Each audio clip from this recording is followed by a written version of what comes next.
Hi friends, నమస్తే. నేను మీ హేమలతను. Friends, మన తల్లిదండ్రులు మనకి దైవంతో సమానం.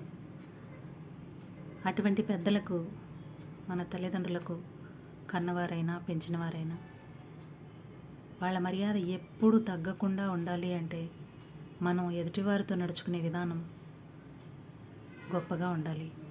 మన మాట తీరు పొదుపుగా పద్ధతిగా ఉండాలి.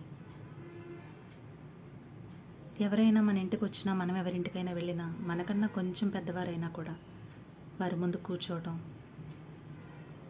లేదా పడుకొని వాళ్ళతో మాట్లాడటం, కాలు మీద కాలు వేసుకొని ఊపటం, ఈ విధమైన పద్ధతులన్నీ చూసినప్పుడు వాళ్ళు ఫస్ట్ జడ్జ్ చేసేది మన తల్లిదండ్రులే.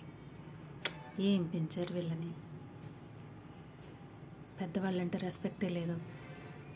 తర్వాత మీరెన్ని మంచి పనులన్నా చేయండి, కానీ ఫస్ట్ నీ విధానం అక్కడే స్టార్ట్ అవుతుంది. తర్వాత ఎంత వినమ్రుడిగా మీరు చేయండి అందరితో కూడా, కానీ అదైతే ముందు చూపుకి అదే పడుతుంది.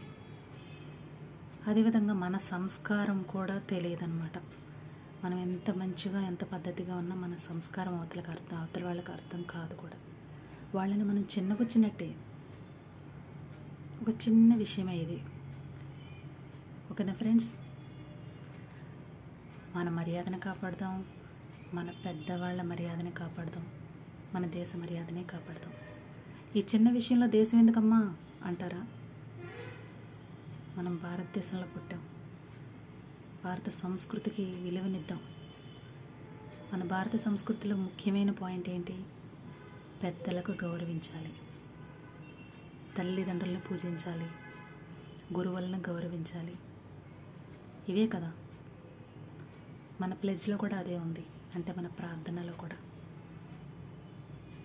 అంటే మన విలువల్ని మనం కాపాడాలి అంటే ముందు మన పద్ధతుల్ని మనం కరెక్ట్గా చూసుకోవాలి.